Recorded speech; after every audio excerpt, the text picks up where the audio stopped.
Bom dia, gente linda, tudo bem com vocês? Como é que vocês estão? Eu quero agradecer pelos comentários tão carinhosos que eu tenho recebido em relação aos devocionais, pelo direct, no Instagram principalmente, os comentários, deixem os comentários no vídeo, gente, também, que é importante ter um feedback, tá bom? E curtida também, porque quando você curte, você está espalhando para mais pessoas. O YouTube entende que é um conteúdo relevante e aí ele acaba espalhando para mais pessoas. Então, sempre que você curte, você está abençoando a vida de outras pessoas, você está transbordando para outras vidas, para que esse conteúdo não fique só para você, mas que mais pessoas recebam também, tá bom? Por isso a importância da curtida, tá, gente? Não é para mim, não, é para que o YouTube entregue mesmo para mais pessoas, para que elas também sejam edificadas com essa palavra, certo? Então, vamos continuar o nosso devocional. Hoje é Mateus 27. Então, vamos lá. O suicídio de Judas. De manhã cedo, todos os chefes dos sacerdotes e líderes religiosos do povo tomaram a decisão de condenar a Jesus à morte. E, amarrando-o, levaram e entregaram a Pilatos, o governador. Isso aqui de manhã cedo, gente. Lembra que a gente leu ontem? Então, ou seja, ele passou a noite inteira apanhando, levando murro na cara, levando tapa, sendo cuspido, sendo, torturado pelos líderes religiosos. Quando Judas, que havia traído, viu que Jesus fora condenado, foi tomado de remorso. Remorso é muito diferente de arrependimento. Qual que é a diferença, Mari, de remorso e arrependimento? Remorso vem aquele peso, aquela coisa, tipo, a culpa, só que a pessoa torna a cometer os mesmos erros depois. Só vem aquele remorso, tipo, na hora, né? E no arrependimento, a pessoa, ela se arrepende, né? Por isso que a Bíblia fala, Jesus fala tanto, arrependei-vos.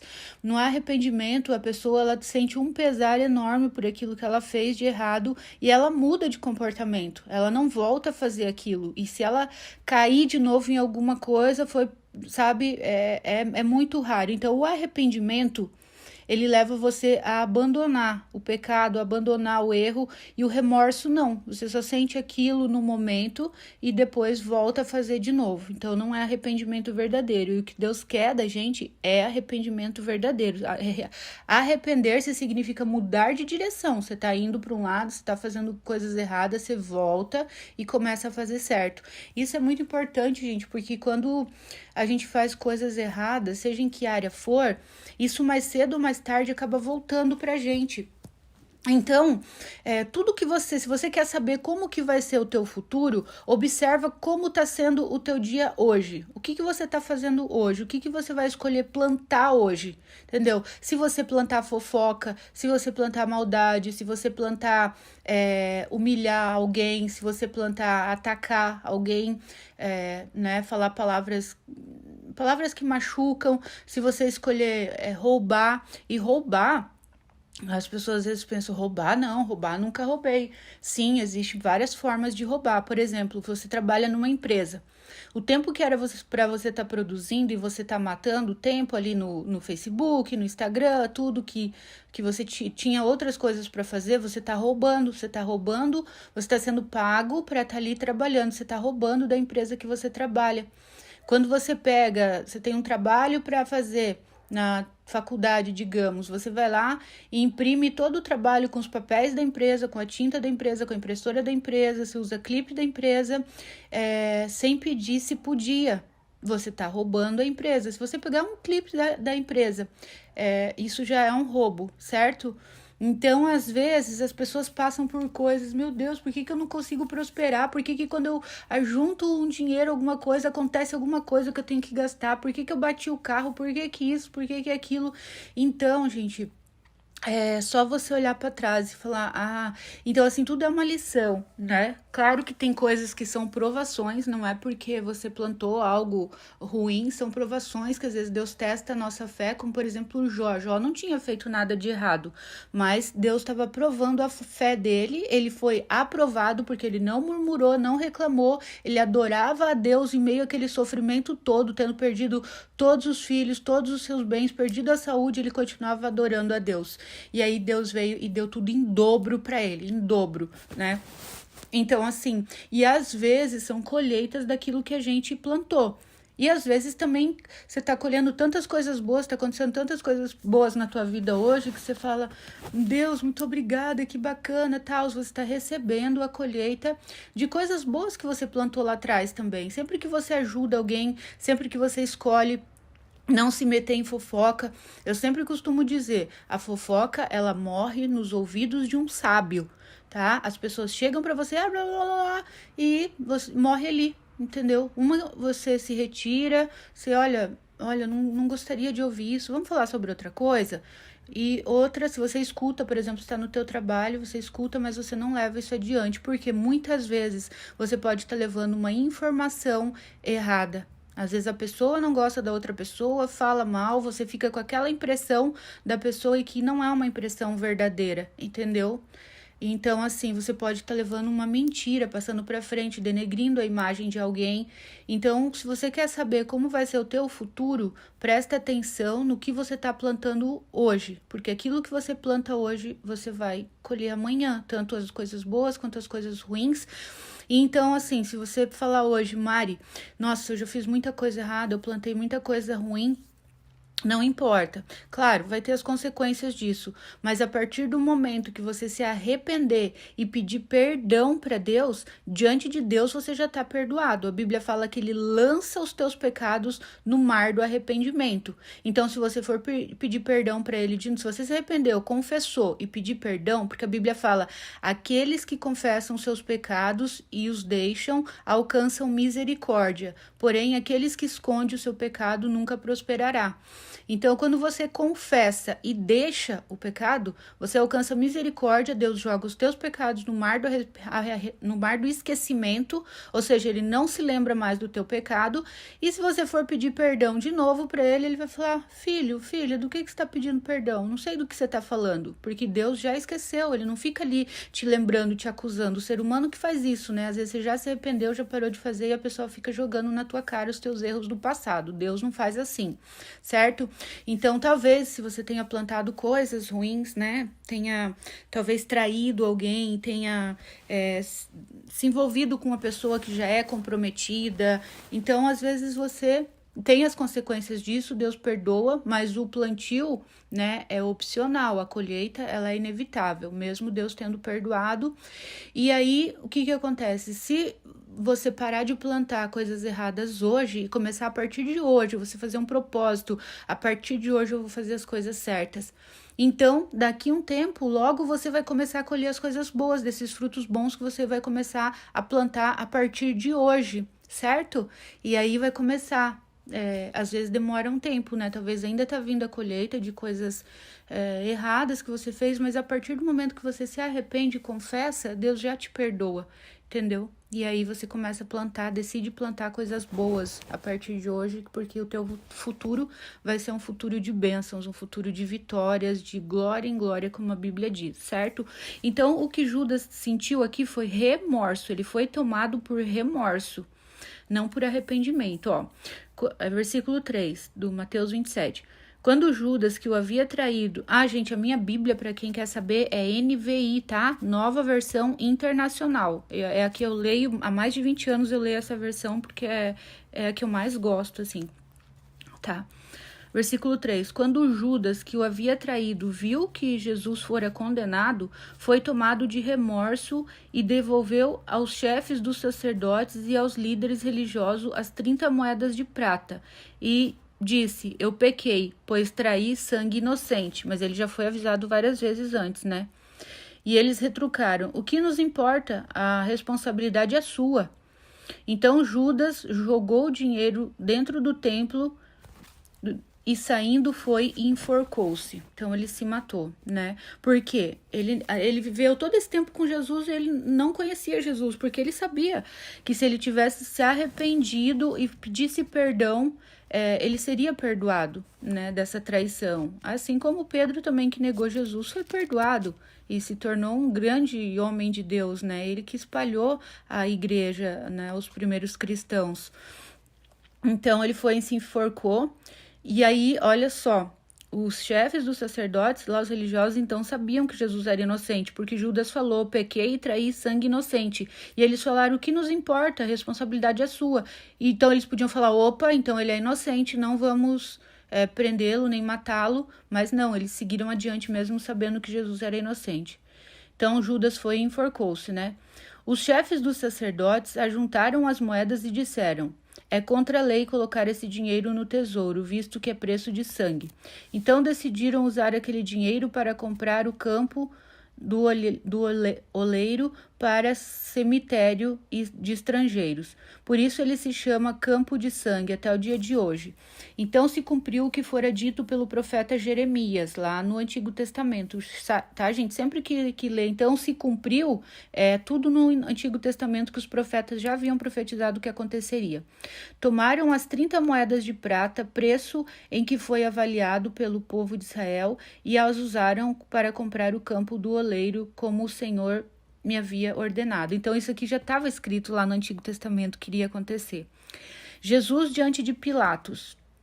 Jesus foi posto diante do governador e este lhe perguntou, você é o rei dos judeus? Respondeu-lhe Jesus, tu o dizes.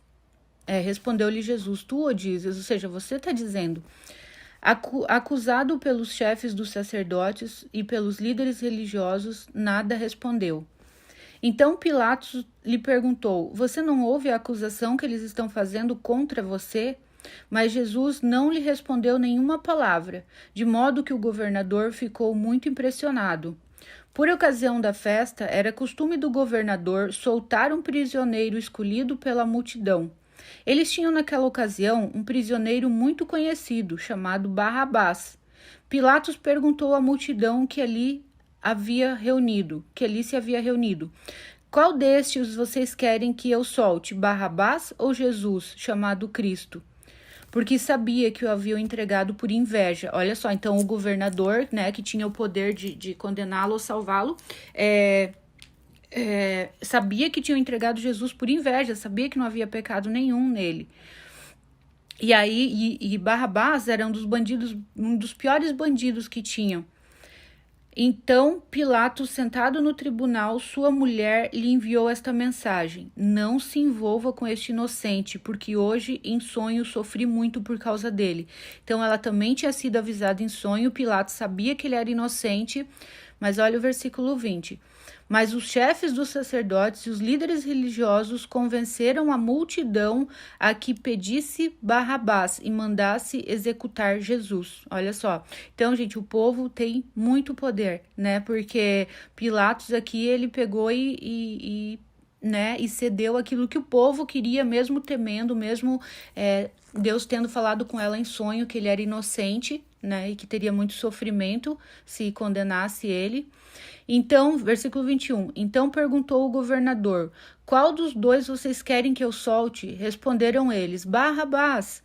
Perguntou Pilatos, que farei então com Jesus chamado Cristo? Todos responderam, crucifica-o. Por quê? Que crime ele cometeu? Perguntou Pilatos, o governador, mas por quê? Que crime que ele cometeu? Mas eles gritavam ainda mais, crucifica-o. Imagina aquela multidão, crucifica-o, crucifica-o, crucifica-o. Quando Pilatos percebeu que não estava obtendo nenhum resultado, mas ao contrário, estava se iniciando um tumulto, mandou trazer água, lavou as mãos diante da multidão e disse, estou inocente do sangue deste homem, a responsabilidade é de vocês.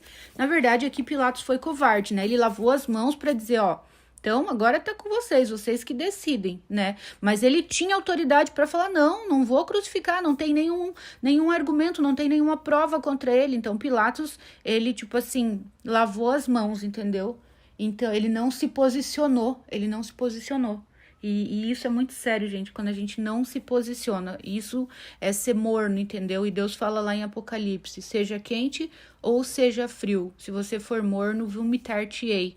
Então, assim, a responsabilidade é de vocês, lavei minhas mãos. Não, ele tinha poder e autoridade pra ir contra, pra falar, não, então me apresentem provas. Não tinha nenhuma prova contra Jesus. Jesus era inocente. Porque quando ele perguntou que crime ele cometeu, a multidão não tinha o que responder.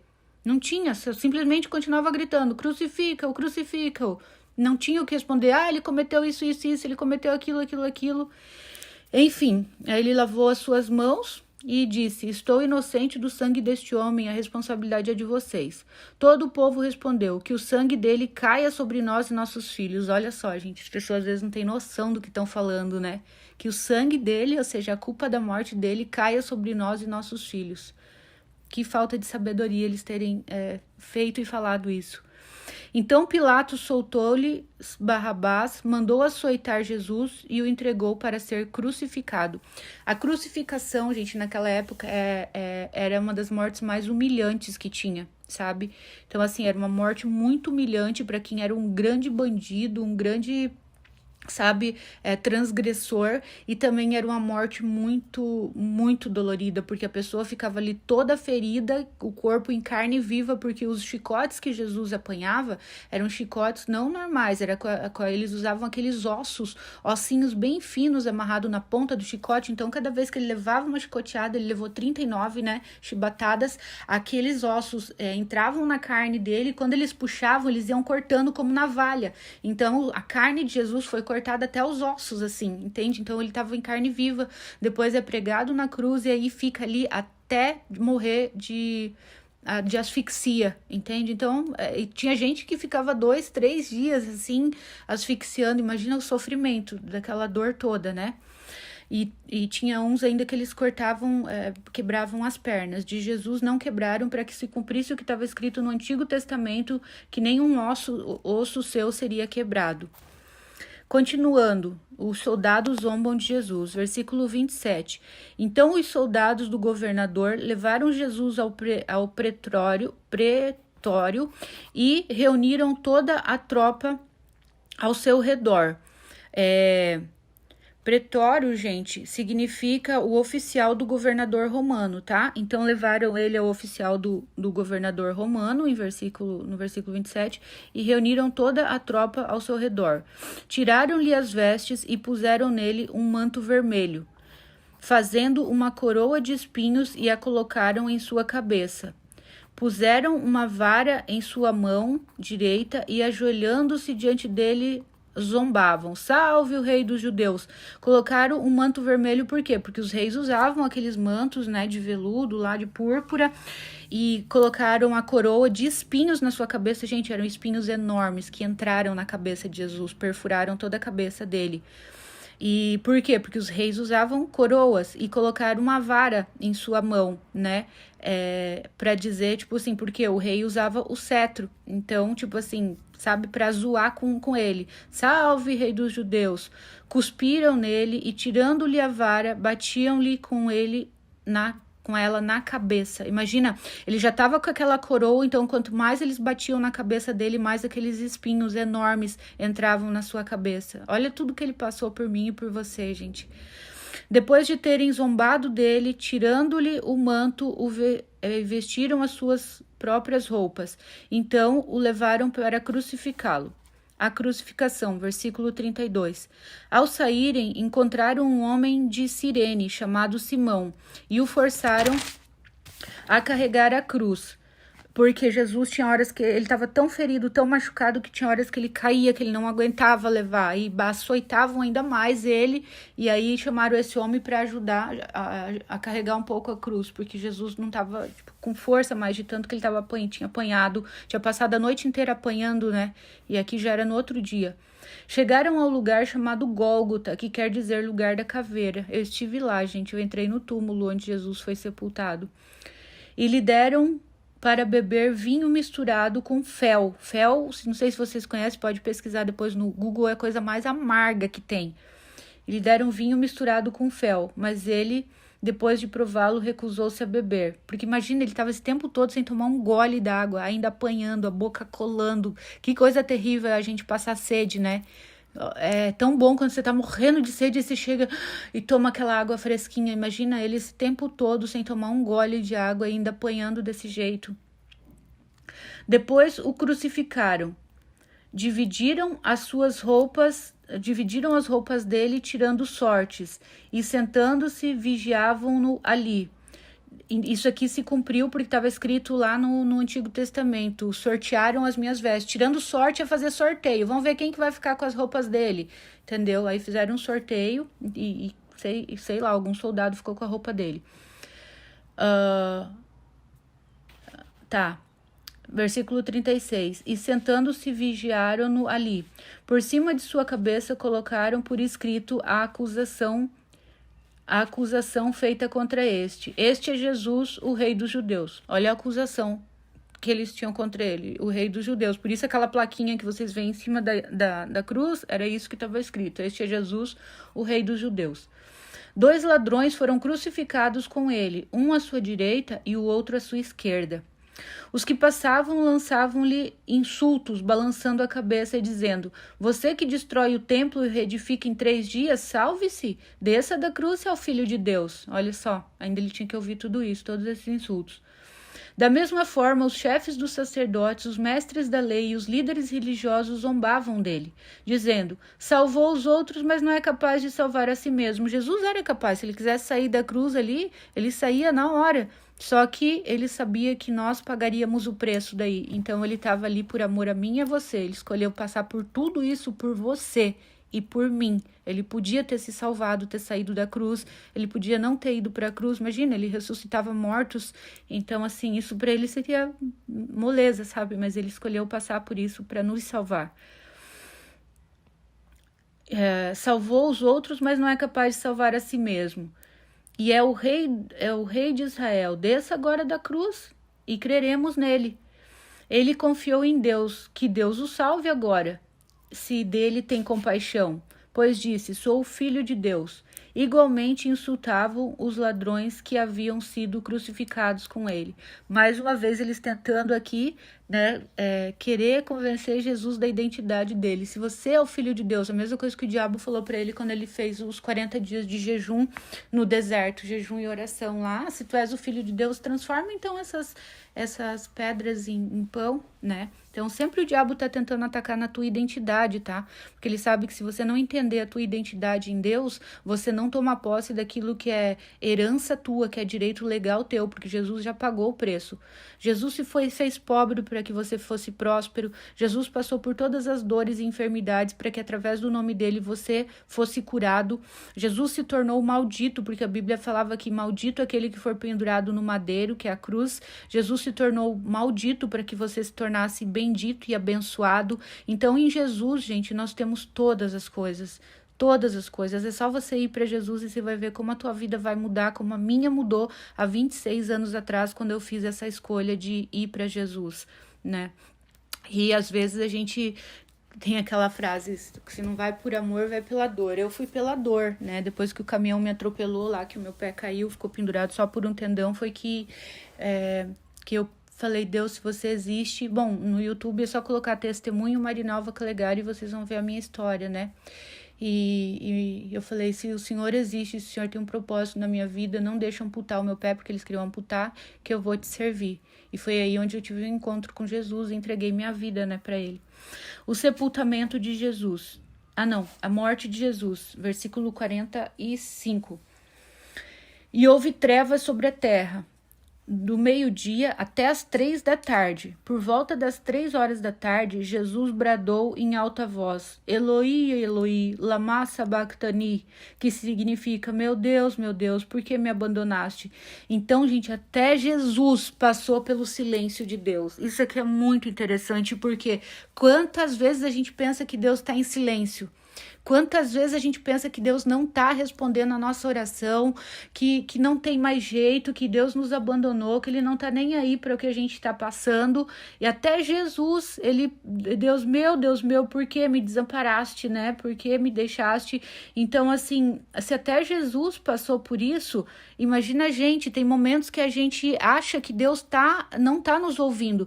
Gente, é no silêncio que Deus trabalha. Muitas vezes, quando você pensa que Deus está em silêncio, é quando ele está trabalhando. Continue orando, continue, porque sempre que você ora, que você busca Deus, você está fazendo reservas, entendeu? É como se você estivesse cavando uma cisterna até que surgisse a água. Não desiste, Deus trabalha no silêncio. Se você acha que Deus está em silêncio, que ele não está te ouvindo, que ele não está vendo as tuas lágrimas, ele tá. Pode ter certeza que ele tá. Aqui, com certeza, foi o momento que mais o coração de Deus doeu. E ele podia, né, ter tirado Jesus da cruz, daquele sofrimento na hora, mas ele sabia que daí todos nós seríamos condenados e Jesus também iria ressuscitar. Então, Eloi, Eloi, lama sabachthani, que significa, meu Deus, por que me abandonaste? Quando alguns dos que estavam ali ouviram isso, disseram, ele está chamando Elias, mas não era, né? Eloi, Eloi, ou Eli significa Deus. Imediatamente um deles correu em busca de uma esponja, embebedou-a em vinagre e colocou na boca na ponta de uma vara e deu a Jesus para beber. Mas os outros disseram, deixam-no, vejamos se Elias vem salvá-lo. Depois de ter bradado novamente em alta voz, Jesus entregou o Espírito. Naquele momento, lembra quando ele falou, Pai, nas tuas mãos entrego o meu espírito, está consumado. E aí ele morreu. Naquele momento, versículo 51, o véu do santuário rasgou-se em duas partes, de alto a baixo, a terra tremeu e as rochas se partiram. Então houve um terremoto naquele momento. Gente, isso aqui, o véu do santuário rasgou-se em duas partes, de alto a baixo. Isso aqui é uma das coisas mais lindas que quem não entende vai entender agora. O que é o véu do santuário? Então, antes de Jesus, não era qualquer pessoa que podia se dirigir a Deus, que podia orar a Deus, que podia entrar. Jesus, nessa época, Deus habitava num templo construído por mãos humanas, por isso que depois de Jesus ele falou, eu não habito em templos construídos por mãos humanas, agora eu passei a habitar dentro de vocês, nós nos tornamos o templo do Espírito Santo. Então, assim, tinha a arca da presença, que era onde Deus ficava. Essa arca tinha o tabernáculo, né, que você ia passando por vários lugares, o lugar da purificação, o lugar do sacrifício, onde era morto ali, que eles matavam as ovelhas, os carneiros, para pagar o preço do pecado, e era só o sacerdote que podia fazer isso, mais ninguém, nem rei, nem ninguém. Depois ele, né, passava pelo candelabro, que significa iluminação. Depois ele entrava no Santo dos Santos, que era o lugar onde Deus habitava. A glória de Deus estava ali, né? A glória de Deus. Então, se ele entrasse, se o sacerdote tivesse com algum pecado, os estudiosos falam que eles nem podiam dormir na noite anterior, que eles iam entrar no Santo dos Santos, porque eles não podiam ter nenhum sonho pecaminoso, contaminado, entendeu? Então, eles entravam amarrados, né, pela cintura e com sininhos, porque se não se ouvisse nenhum barulho, nada, ninguém podia entrar lá para tirar o sacerdote, porque morreria imediatamente com a glória de Deus que estava lá. Então, ele tinha que ser puxado pela corda. Esse véu do templo, gente, esse véu é uma cortina que tinha 12 metros de comprimento e 7 de largura. Tenta imaginar agora uma cortina com 12 metros de comprimento, eu acho que é mais ou menos isso. Se eu tiver errada por alguma medida, é muito pouca coisa, mas eu tenho quase certeza que é 12 por 7. Sei que era um negócio gigantesco, então imagina, 12 por 7, tenho quase certeza, gente. 12 por 7, e aí 7 de largura, entendeu? Por quê? Porque a carne humana não suporta a glória de Deus, por isso que ele não aparece pra gente, né? Por isso que nós não o vemos assim, né, manifestado, concretizado ali. Nós podemos ter visões, tudo, mas a nossa carne ainda não está pronta, por isso que a gente vai ter um outro corpo depois que a gente ressuscitar, que é um corpo glorificado. Então o sacerdote só podia entrar ali para pedir perdão pelos pecados do povo uma vez por ano. E aí o que aconteceu? Na hora que Jesus entregou o Espírito e morreu, o véu, olha só que coisa linda, fala, o véu foi rasgado de cima a baixo. O que isso significa, gente? Significa agora não tem mais separação, agora vocês não precisam de um sacerdote, de um guru, de alguém para vocês chegarem até Deus. A Bíblia fala que pelo sacrifício de Jesus, nós nos tornamos filhos de Deus, porque até então nós éramos criaturas. Nós somos criados por Deus? Fomos. Por exemplo, a roupa que você está usando agora, essa roupa é tua filha? Não. Ela foi criada, não, mas não é tua filha. A pessoa que costurou essa roupa é o criador dessa roupa, mas não é o pai dessa roupa. Assim, nós somos criados por Deus, nós éramos criaturas. A partir deste momento que Jesus morre, o véu é rasgado de cima a baixo. Presta atenção nisso, não foi de baixo para cima, foi de cima para baixo. Foi o próprio Deus que rasgou essa cortina, né, gigantesca, de 7 metros de largura, rasgou de cima a baixo, como falando, agora não precisa mais desses rituais, desses cerimoniais. Agora todos vocês que aceitarem a Jesus podem chegar com confiança diante de mim. Agora, a partir do momento que você aceita Jesus, você se torna filho. Se tornando filho, você se torna herdeiro de tudo aquilo que Jesus conquistou para você. É uma vida de abundância. Jesus falou assim, eu vim para que vocês tenham vida e vida em abundância. Tomem sobre mim o meu fardo que é leve e suave. Então, se hoje você está carregando um fardo pesado, é porque esse fardo não é teu, não te pertence, certo? Pega o fardo de Jesus que é leve e suave. E não significa que nós não vamos passar por provações. Nós vamos mas Deus está com a gente, porque a Bíblia fala que em Deus nós somos mais do que vencedores, ou seja, qual seja a batalha que você está passando hoje, se você está em Deus, pode ter certeza que a vitória já é garantida. Mais que vencedor é aquele que já ganhou a batalha antes mesmo de entrar nela, entendeu? Então, assim, eu acho uma das partes mais lindas isso daqui, o véu foi rasgado do santuário, foi rasgado de cima a baixo. Então, a Bíblia fala que por Jesus, através de Jesus, né, que é como se Jesus pegasse a mão de Deus e a mão do homem e nos ligasse de novo, porque Deus nos criou para ter um relacionamento com ele. Mas quando Adão e Eva pecou, Deus se separou do homem, porque Deus não pode habitar em pecado. Por isso que todas as tardes Deus ia visitar Adão e Eva, bater papo com eles, né, porque eles estavam puros. A partir do momento que eles pecaram, Deus não pôde. Por quê? Porque Deus não pode conviver com o pecado, entendeu, gente? Por isso que a Bíblia fala que sem santificação ninguém verá o Senhor. Então, quanto mais santificação, quanto mais você se reserva para Deus, quanto mais você se volta para Deus e vai deixando o pecado, mais a presença de Deus habita em você. Certo? Mais você sente Deus, mais o Espírito Santo se manifesta na tua vida, mais você experimenta os milagres de Deus.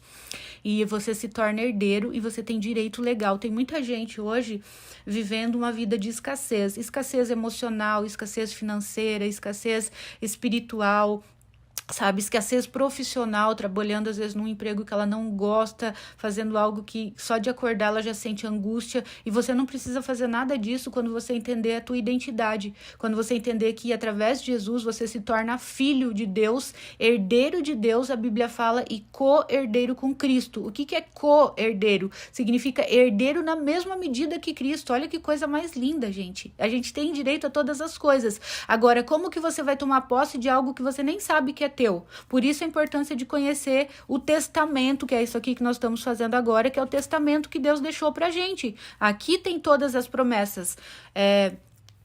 Às vezes as pessoas me perguntam, Mari, eu tenho alguma promessa de Deus para minha vida? Sim. Se você recebeu Jesus como Senhor e Salvador da tua vida, reconheceu Ele como teu único e suficiente Senhor e Salvador, você tem direito de mais de 7.000 heranças, 7.000 promessas que estão na palavra, entendeu? Então todos vocês têm promessa. Não precisa chegar um profeta, profetizar sobre a tua vida uma promessa. Tá aqui na palavra, tá aqui no teu testamento. Esse é o testamento que Deus deixou pra gente. Mas se você não tiver conhecimento desse testamento, como é que você vai tomar posse aquilo que é teu por direito legal? Porque o diabo tenta te cegar, te enganar, para que você não tome posse daquilo que é teu, para que você viva uma vida de escassez, porque ele odeia você, ele odeia a mim, porque nós somos filhos, e ele não é filho, ele é uma criatura caída, que se rebelou contra Deus, porque ele queria ser tão poderoso quanto Deus, né? Ou seja, o orgulho e a vaidade entraram nele. Então a gente tem que cuidar muito com o orgulho e com a vaidade.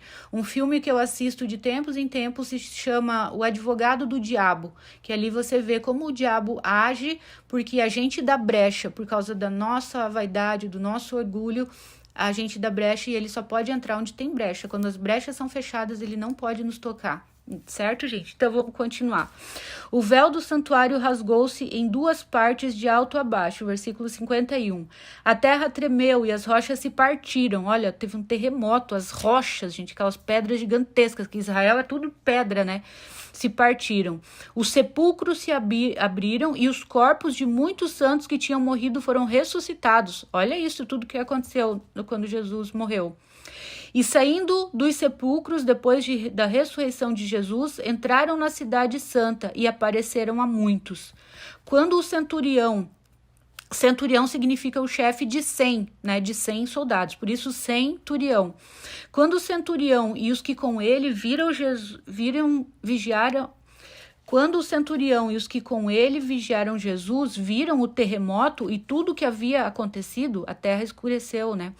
Ficaram aterrorizados e exclamaram: verdadeiramente este era o Filho de Deus. Então aqueles que condenaram ele ali, que bateram, que espancaram, que tiraram sarro, que cuspiram, que vestiram ele, né, tipo, digamos, de rei lá, que tiveram que ver que ele é o Filho de Deus. Muitas mulheres estavam ali, observando de longe. Elas haviam seguido Jesus desde a Galiléia para o servir. Entre elas estavam Maria Madalena, Maria, mãe de Tiago e de José, e a mãe dos filhos de Zebedeu. O sepultamento de Jesus, versículo 57. Ao cair a tarde, chegou um homem rico de Arimateia, chamado José, que se tornara discípulo de Jesus.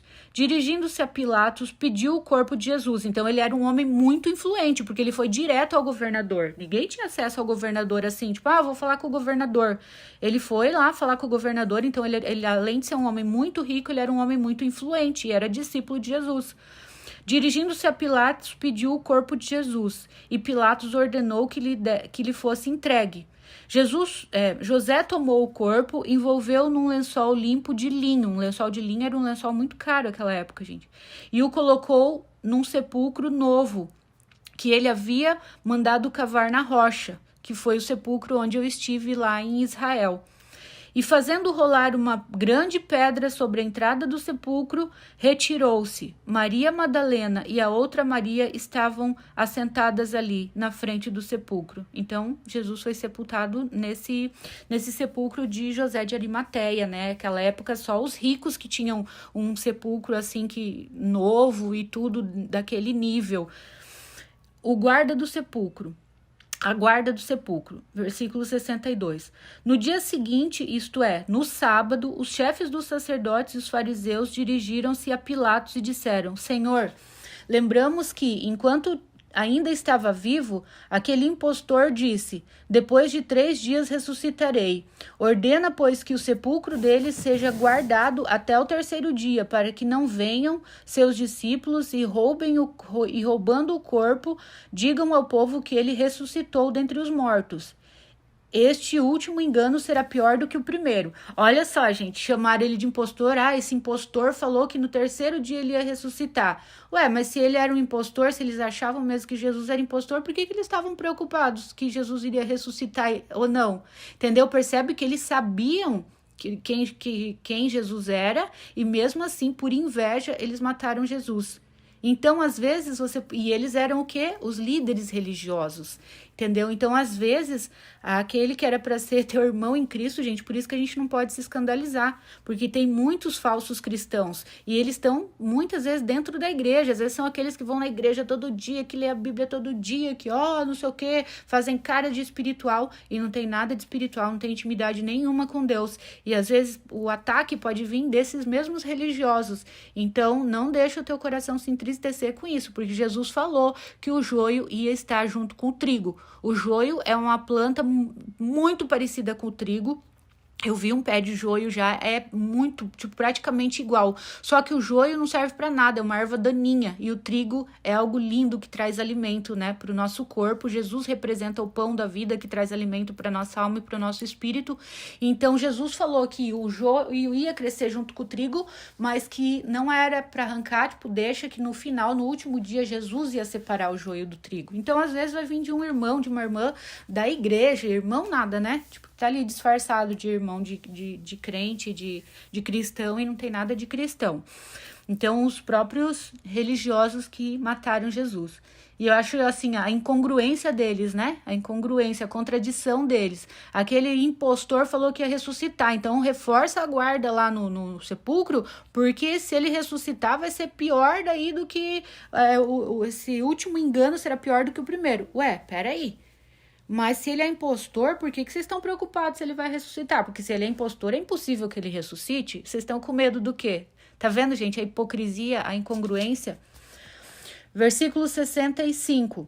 Levem um destacamento, respondeu Pilatos. Podem ir, ou seja, mandem reforço, mande um monte de guardas lá, então, para cuidar.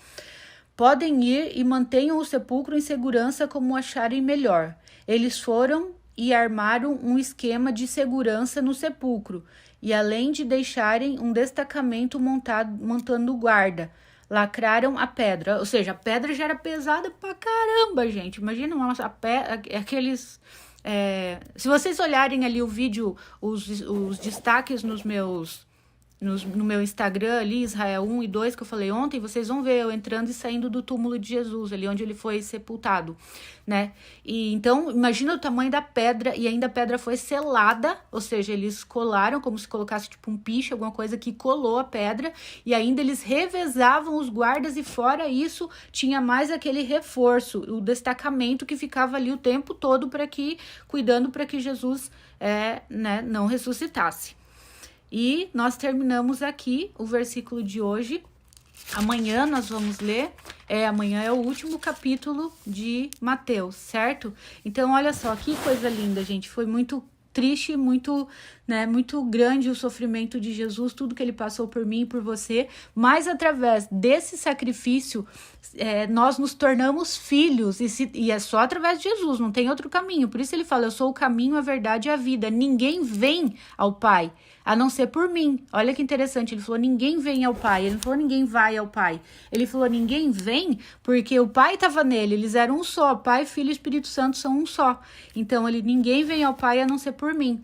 Então, é só através de Jesus, Mari, que eu me torno filho, que eu me torno herdeiro, herdeira? Sim, é só através de Jesus. A partir do momento que você fizer uma oração simples, dobrar o teu joelho e falar, não precisa, se você está num lugar que você não pode dobrar o joelho, que você está no teu trabalho, que você está dirigindo, se você falar, Senhor Jesus, entra no meu coração, neste dia, neste momento eu entrego a minha vida a Ti, entra no meu coração e seja Senhor da minha vida, escreve o meu nome no livro da vida e eu te entrego a minha vida em Tuas mãos, tudo que sou, tudo que tenho, e eu renuncio todas as alianças que eu fiz com outros deuses e reconheço o Senhor, Jesus Cristo, como meu único e suficiente Senhor e Salvador. Se você fizer essa oração, que parece tão simples, que foi a oração que eu fiz, Jesus entra na tua vida, porque a Bíblia diz que Ele está à porta e bate. Aquele que abrir, eu entrarei e farei festa com Ele, cearei com Ele.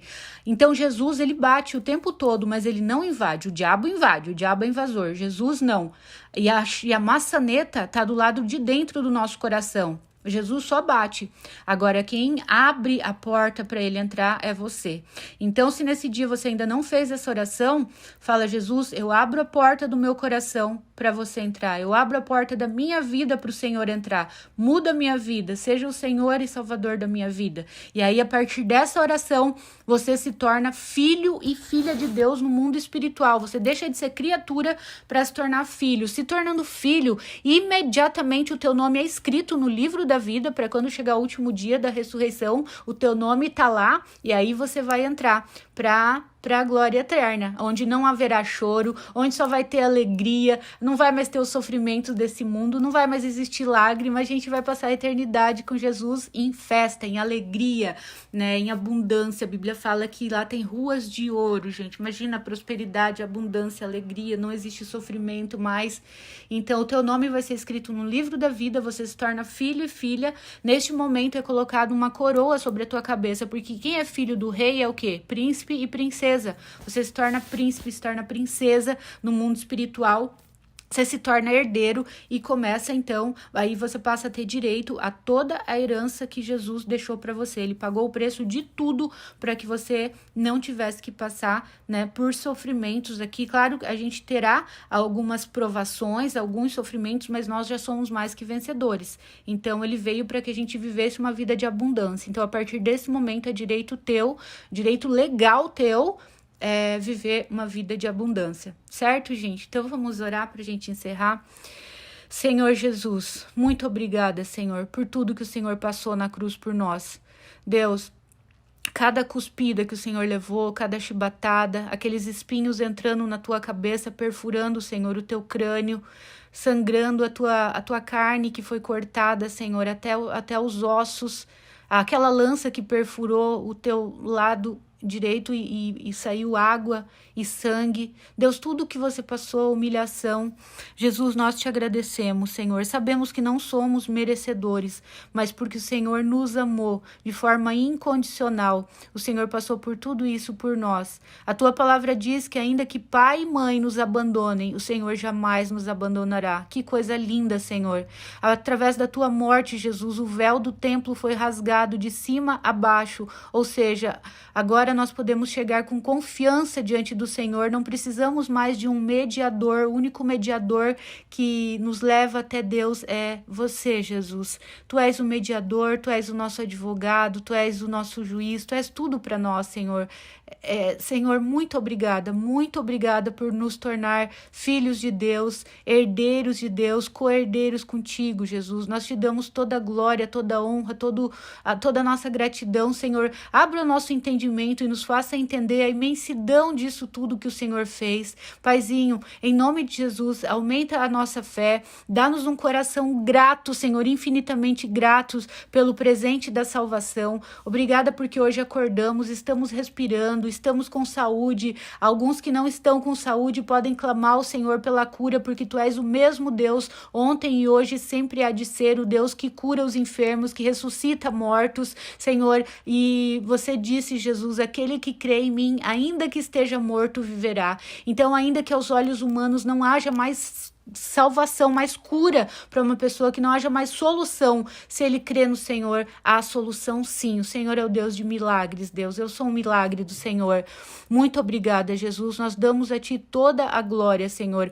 Venha, Senhor, entra no nosso coração, no coração daqueles que ainda não fizeram essa entrega a ti, que estejam fazendo nesse dia, e a partir de hoje, no mundo espiritual, eles se tornam teus filhos e herdeiras com uma coroa em suas cabeças e, Senhor, com direito a tudo aquilo que o Senhor conquistou na cruz por nós. Muito obrigada, Paizinho, pelo teu infinito amor. Proteja as nossas vidas, as nossas famílias, Senhor, os nossos bens. Nos esconda no teu esconderijo, nos reveste com as tuas armaduras. Enche o nosso coração de paz, a tua paz que excede todo entendimento, a tua alegria, Senhor, a alegria da tua presença, na tua presença, a abundância de alegria, Senhor. Dá-nos, Senhor, refrigério, paz, confiança em ti, fé em ti, de que o Senhor está cuidando de todas as áreas da nossa vida, e o que o Senhor tem preparado para nós é infinitamente maior e melhor de tudo aquilo que nós pedimos, pensamos e imaginamos, conforme diz a tua palavra.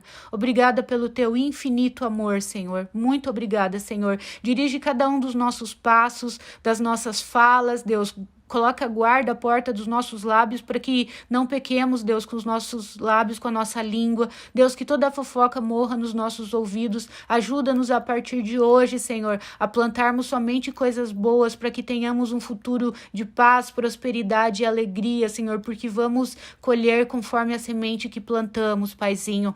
Deus, aqueles que talvez se sentem não merecedores do teu amor, que neste momento o Senhor esteja quebrando essa mentira de Satanás, porque a tua palavra diz que o diabo, ele é acusador. Então, quando a pessoa tenta se aproximar do Senhor, o diabo vem trazendo acusações e fazendo a pessoa se lembrar dos seus pecados e achar que não é digno do Senhor. Nenhum de nós é digno se não fosse por Jesus, mas através de Jesus nós nos tornamos dignos, sim. A tua palavra diz que o Senhor lança os nossos pecados no mar do esquecimento, ou seja, o Senhor não se lembra deles. Quem se lembra e nos acusa é o diabo, mas nós te dizemos nesta manhã que nós não aceitamos aceitamos nenhuma acusação do diabo, que todos os seus planos, projetos, tudo aquilo que ele tem arquitetado, trabalhos de feitiçaria, de macumba, de inveja, tudo aquilo, palavras de maldição, tudo aquilo que foi lançado sobre as nossas vidas, seja destruído agora pelo poder e autoridade do nome de Jesus, o nome que é sobre todo o nome, a quem foi dado todo o poder nos céus e na terra.